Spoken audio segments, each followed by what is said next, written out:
Tea கடையிலலாம் பார்த்தீங்கன்னா, நெறைய தின்பண்டங்கள்லாம் அடுக்கி வச்சிருப்பாங்க. அதெல்லாம் வந்து நம்ம சாப்பிட்றதுக்கு ரொம்ப ரொம்ப டேஸ்ட்டா இருக்கும். அதில வந்து இந்த மைதா மாவுல செய்ற இந்த பம்பாய் லக்கடி, கலகலா, சக்கரப்பாரா, சக்கரப்பாளி, சக்கரப்பாறை இந்த மாதிரி நெறைய பேர்ல சொல்லப்படுற இந்த சக்கரப்பாரா தான் இன்றைக்கி நம்ம தீபாவளி ஸ்பெஷல் ஸ்வீட்டாக பார்க்க போகிறோம். ரெசிபி பார்க்கறதுக்கு முன்னாடி நம்ம சேனலை யாரும் சப்ஸ்கிரைப் பண்ணலன்னா சப்ஸ்கிரைப் பண்ணிவிட்டு பாருங்கள். அப்போ தான் அடுத்தடுத்து வரப்போகிற ரெசிபி நீங்கள் மிஸ் பண்ணாமல் பார்க்கலாம். இதில் நம்ம இந்த ரெசிபி பண்ணுறதுக்கு ஒரு மிக்சிங் பவுலில் ஒரு சல்லடை வச்சுட்டு ஒரு 3 கப் அளவுக்கு மைதா மாவு எடுத்திருக்கேன். மைதா மாவுக்கு பதிலாக நீங்கள் கோதுமை மாவுலையும் இதில் செய்யலாம். இப்போது இதை வந்து நான் நல்லா கட்டி இல்லாமல் சலிச்சுக்கிறேன். இந்த மாதிரி கட்டி இல்லாமல் நல்லா சலிச்சுட்டு, இப்போ எந்த கப்பில் மைதா மாவு எடுக்கிறோமோ அதே கப்லேயே ஒரு 1/4 கப் அளவுக்கு ரவை எடுத்துக்கிறோம்.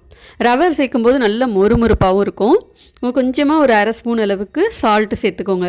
இப்போ இந்த மாவு அப்படியே இருக்கட்டும். இன்னொரு பவுலில் எந்த கப்பில் நீங்கள் மைதா மாவு எடுக்கிறீங்களோ அதே கப்பில் 1/4 கப் காய்ச்சி ஆற வச்ச பால் சேர்த்துக்கிறேன். 1/2 கப் சர்க்கரை சேர்த்துக்கிறேன். 3லேருந்து 4 டேபிள் ஸ்பூன் நெய் சேர்த்துக்கிறேன். இப்போ இது எல்லாத்தையும் நல்லா வந்து கரைச்சிக்கணும். சர்க்கரை வந்து நல்லா கரையணும். சர்க்கரையை வந்து நீங்கள் பவுடர் பண்ணி சேர்க்க போகிறீங்க அப்படின்னா இந்த ப்ராசஸ் உங்களுக்கு தேவையில்லை. இப்போ நான் வந்து சர்க்கரையை டேரெக்டாகவே சேர்த்துருக்கேங்கிறதுனால கொஞ்சம் இந்த சர்க்கரையை வந்து நம்ம கரைச்சிட்டு தான் அதுக்கப்புறம் நம்ம மாவில் ஊற்றி பிசைய போகிறோம். இப்போ பார்த்திங்கன்னா நல்லா கரைஞ்சிருச்சு. இப்போது இந்த மாவில் கொஞ்சமாக ஒரு 1/4 ஸ்பூன் அளவுக்கு பேக்கிங் சோடா, ஆப்ப சோடா இருக்கு இல்லையா, அதை சேர்த்து நல்லா வந்து இந்த மாதிரி கலந்துக்கணும். இது வந்து பார்த்திங்கன்னா கோதுமை மாவுலேயும் செய்யலாம், மைதா மாவுலேயும் செய்யலாம். நல்லா பேக்கரி ஸ்டைலில் அந்த டீ கடையில் கொடுக்குற மாதிரி அதே டேஸ்ட்டில் வேணும்னா நீங்கள் வந்து மைதா மாவுலே ட்ரை பண்ணலாம். இப்போ இந்த பால், சர்க்கரை, நெய் எல்லாத்தையும் கரைச்சி வச்சுருக்கோம் பார்த்தீங்களா, அதை கொஞ்சம் கொஞ்சமாக மாவில் ஊற்றி பிசைஞ்சிக்கணும். மொத்தமாக ஊற்றிடக்கூடாது. மாவில் கொஞ்சம் கொஞ்சமாக நான் எப்படி ஊற்றி பிசைஞ்சிட்ருக்கேன் பாருங்கள், அதேமாரி கொஞ்சம் கொஞ்சமாக ஊற்றி மாவை கலந்துக்கோங்க. முதல்ல கொஞ்சமாக ஊற்றி மாவை பிசைஞ்சு பாருங்கள். தேவைப்பட்டால் மறுபடியும் கொஞ்சம் கொஞ்சமாக ஊற்றி பிசைஞ்சிக்கோங்க. பாலுக்கு பதிலாக நீங்கள் தண்ணி சேர்க்கலாம். அதே மாதிரி நெய்க்கு பதிலாக வாசனை இல்லாத எண்ணெய் இல்லை டால்டா அந்த மாதிரியும் நீங்கள் சேர்க்கலாம். பால் சேர்க்கும்போது அதேமாரி நெய் சேர்க்கும்போது இன்னும் டேஸ்ட் ரொம்ப நல்லாயிருக்கும். இப்போ கொஞ்சம் கொஞ்சமாக ஊற்றி நான் மாவை பிசைஞ்சிட்ருக்கேன் பாருங்கள். பாலில் சர்க்கரை கலந்து நம்ம எடுத்து வச்சுருந்தோம் பார்த்தீங்களா, அதை நான் கொஞ்சம் கொஞ்சமாக ஊற்றி மாவை பிசைஞ்சிட்டேன். இருந்தாலுமே மறுபடியும் எனக்கு கொஞ்சம் தண்ணி தேவைப்படுது. இந்த இடத்துல நீங்கள் தண்ணிக்கு பதிலாக பாலும் சேர்த்து பிசைஞ்சிக்கலாம்.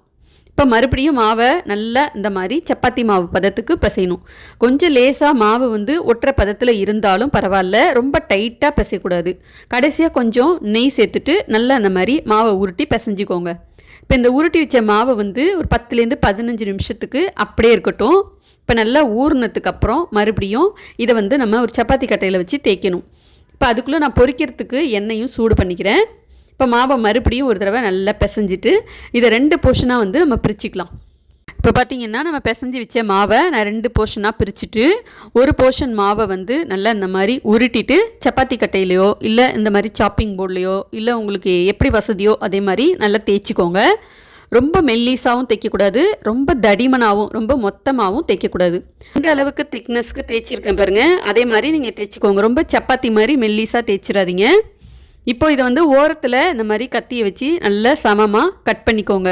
இப்போ இது வந்து பார்த்திங்கன்னா நான் வந்து சதுரமாக கட் பண்ணி பொரிக்க போகிறேன். நீங்கள் வந்து ஒரு ட்ரையாங்கிள் ஷேப்லேயும் இதை கட் பண்ணி பொரிக்கலாம். இதில் என்ன ஷேப்பில் கட் பண்ணணும் அப்படிங்கிறது உங்களோட விருப்பம்தான். கட் பண்ணிவிட்டு இதுமாரி ஒரு பீஸாக தனித்தனியாக எடுத்து வச்சுக்கோங்க. எண்ணெயில் போட்டு பொரிக்கும்போது நல்ல சூப்பராக லேயர் நல்லா பிரிஞ்சு வரும். இப்போ இதே மாதிரி நம்ம பிசைஞ்சு வச்ச மாவை நீங்கள் மொத்தமாக ரெடியாக செஞ்சு எடுத்து வச்சுக்கோங்க. இப்போ எண்ணெய் சூடாக இருக்குது பாருங்கள், இதில் வந்து இதை நம்ம அப்படியே போட்டு பொரிச்சு எடுக்க வேண்டியதான். இது கொஞ்சம் கொஞ்சமாக எண்ணெயில் வேக வேக அதோட லேயர்லாம் பிரிஞ்சு நல்ல மொறுமொறுப்பாக சாப்பிட்றதுக்கு டேஸ்ட்டாக இருக்கும். டீ கடையிலலாம் கிடைக்கிற மாதிரி அதே டேஸ்ட்லேயே இருக்கும். நீங்கள் இந்த தீபாவளிக்கு கண்டிப்பாக இதை ட்ரை பண்ணி பாருங்கள். ஒரு ஈவினிங் ஸ்நாக்ஸாகவும் இதை சாப்பிட்லாம். இதை நீங்கள் ஒரு தடவை செஞ்சு வச்சிட்டிங்கனாலே போதும். 15லேருந்து 20 நாள் வரைக்கும் நமக்கு ஸ்நாக்ஸ் பிரச்சனை இருக்காது. அப்பப்போ டீ காஃபி குடிக்கிறப்ப ஏதாவது ஸ்நாக்ஸ் சாப்பிட்ணும் அப்படின்னா இதை வந்து நீங்கள் கொஞ்சம் சாப்பிட்டுட்டு ஒரு டீ காஃபி குடிக்கும்போது நல்லா வயிறு நிறைஞ்சு சாப்பிட்ட ஒரு ஃபீலிங் இருக்கும். அடிக்கடி ஸ்நாக்ஸ் சாப்பிடணும் அப்படின்னு நினைக்கிறவங்களுக்கு இந்த மாதிரி செஞ்சு ஸ்டோர் பண்ணி வச்சிட்டிங்க அப்படின்னா அப்பப்போ வந்து கிச்சனுக்கு போகிறவங்க கொஞ்சம் கொஞ்சம் எடுத்து கொறிச்சிட்ருப்பாங்க. எண்ணெயில் போட்டு நல்லா அந்த மாதிரி செவக்க வறுத்து எடுத்துக்கணும். இதில் வேக வேக பார்த்திங்கன்னா அதில் உள்ள லேயர்லாம் கொஞ்சம் கொஞ்சமாக பிரிஞ்சு வரும். இது சாப்பிட்றப்ப நல்ல முறுவலாக இருக்கும். சூடாக எடுத்து சாப்பிடும்போது கொஞ்சம் நமத்து போன மாதிரி தான் இருக்கும். கொஞ்சம் ஒரு 1/2 மணி நேரம் வெளியில் வச்சுட்டு அதுக்கப்புறம் நீங்கள் சாப்பிட்டிங்கன்னா நல்லா அந்த ஸ்நாக்ஸ் வந்து இருக்க இன்னும் நல்ல மொறுமொறுப்பாக இருக்கும். அடுத்தது மிச்சம் இருக்கிற மாவையும் இதே மாதிரி தேய்ச்சி நல்லா சதுரமாக கட் பண்ணிவிட்டு அதையும் அதே மாதிரியே பொரிச்சு வச்சுக்க போகிறோம். இது வந்து பார்த்திங்கன்னா நம்ம வந்து ஸ்டோர் பண்ணி வச்சுக்கக்கூடிய ஒரு ஸ்நாக்ஸ் ரெசிபி. முறுக்கு, தட்டை, ரிபன் பக்கோடா, அதிரசம் இதெல்லாம் வந்து நம்ம செஞ்சு வச்சுட்டோன்னா ஒரு வாரம் வரைக்கும் கூட கெட்டு போகாமல் இருக்கும். இதையும் நீங்கள் அதே மாதிரி செஞ்சு வச்சு ஸ்டோர் பண்ணி சாப்பிட்லாம். ரொம்ப டேஸ்ட்டாக இருக்கும். இந்த மைதா பிஸ்கட் சக்கர்பாராவை நீங்கள் இது வரைக்கும் ட்ரை பண்ணலன்னா இந்த தீபாவளிக்கு நிச்சயமாக ட்ரை பண்ணி பாருங்கள். இல்லை ஈவினிங் ஸ்நாக்ஸாக கூட நீங்கள் செஞ்சு ட்ரை பண்ணி பார்க்கலாம். ட்ரை பண்ணி பார்த்துட்டு உங்கள் ஃபீட்பேக் கமெண்ட்ஸையும் எனக்கு மறக்காமல் ஷேர் பண்ணுங்கள். இது மாதிரி நிறைய ரெசிபிஸ் நம்ம சேனலில் நீங்கள் பார்க்கணுன்னா மறக்காமல் சேனலை சப்ஸ்கிரைப் பண்ணிக்கோங்க.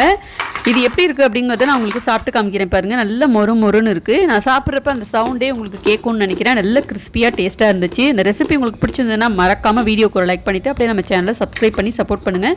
அடுத்து வேறு ஒரு வீடியோவில் பார்க்கலாம். பாய்.